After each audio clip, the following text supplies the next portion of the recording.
அனைவருக்கும் வணக்கம். பிரசன்ன ஜோதிடர் சுபம் மாரிமுத்து. இன்றைக்கு திருப்பூரிலிருந்து உங்களுடைய ஜாதகத்தில் ஒரு எளிய டிப்ஸு, எளிய பரிகாரம். இதை செய்ய ரொம்ப நல்லா இருப்பீங்க.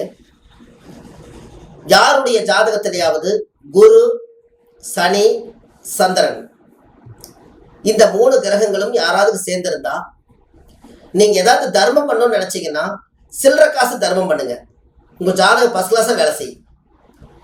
ஏன்னா குருன்னா பணம், சனின்னா மெட்டல், சந்திரன்னா நம்ம கொடுக்கணுங்கிற மனசு, அதுவுமே சந்திரன்னா கூலிங், நீர் ராசி. அதனால நீங்க என்ன பண்றீங்கன்னா அந்த தர்மம் கொடுக்குற காசை நீங்க எங்க வைக்கணும்னா, ஒரு சில்லற காசு நிறைய சேர்ந்துச்சுன்னா ஒரு 50 ரூபா, 100 ரூபாய், 200 ரூபாய், 300 ரூபாய் சில்லற காசு நிறைய சேர்ந்து ஒரு நாள் போய் குரு, சனி, சந்திரன் 3 பேரும் சேர்ந்துக்கிறவங்க நீங்க தர்மம் பண்றதா தான் அந்த காசை குருன்னா வியாழன், சந்திரன்னா திங்கள், சனின்னா சனிக்கிழமை, இந்த 3 நாட்கள்ல தான் நீங்க தர்மம் பண்ணணும். அந்த தர்மம் பண்றதுக்கு முன்னாடி அந்த காசை ஃப்ரிட்ஜில் கொண்டு போய் வச்சிருங்க. இப்ப ஞாயிற்றுக்கிழமை அன்னைக்கு நீங்க ஃப்ரிட்ஜில் கொண்டு போய் வச்சுட்டீங்கன்னா திங்கக்கிழமை அன்னைக்கு காலையில் எடுத்து, திங்கள் என்பது சந்திரன், அப்ப சந்திரன்னா நீர் ராசி, கூலிங் ராசி, அதனாலதான் ஃப்ரிட்ஜில் வைக்க சொல்றேன். அப்ப நீங்க ஃப்ரிட்ஜில் வச்சு அந்த காசை கொண்டு போய் நீங்க தர்மம் பண்ணிட்டு வந்தீங்கன்னா அந்த தர்மங்கள் செய்ய செய்ய கர்மங்கள் குறையுமா, தீர்வுன்னு எந்த புக்களையும் போடல, பிரச்சனை குறையும்.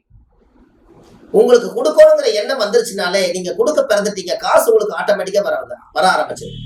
நோட்டா கொடுக்கறதுங்கிறது ஒரு தர்மம். ஆனா இது அப்படி இல்லை.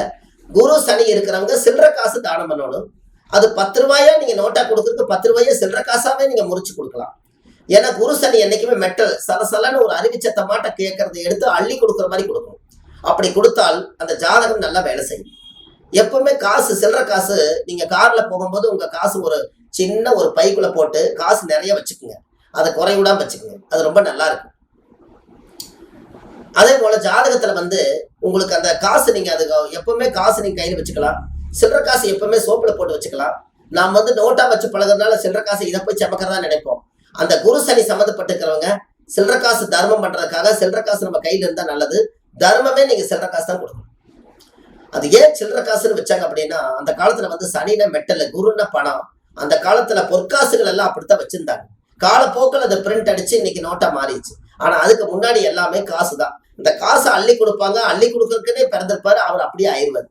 அதனால குரு, சனி சம்மந்தப்பட்டிருக்கிறவங்க, சந்திரன் சம்மந்தப்பட்டிருக்கிறவங்க இந்த மாதிரி தர்மங்களை செஞ்சாங்கன்னா கர்மங்கள் தீரும். இதை கிழமை பார்த்தா கொடுக்கணும் தர்மம். இது ரொம்ப நல்ல விஷயம். இதை செய்து பாருங்க. அதுக்கப்புறம் கொடுக்கறதுக்குன்னே காசு வந்துகிட்டே இருக்கும். அதுவே உங்களுக்கு ஒரு பெரிய மூலாதாரம்.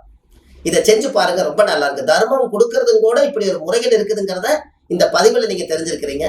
இதை உங்களுடைய நண்பர்களுக்கும் உங்களுடைய ஃப்ரெண்ட்ஸ் சர்க்கிள் எல்லாத்துக்கும் நீங்க இதை ஷேர் பண்ணுங்க. இது உங்களுடைய வாழ்க்கைக்கு ஒரு மிகப்பெரிய ஆதாரமா இருக்கும். அடுத்த பதிவில் சந்திப்போம். பிரசன்ன ஜோதிடர் சுபம் மாரிமுத்து, திருப்பூர்ல இருந்து. நன்றி, வணக்கம்.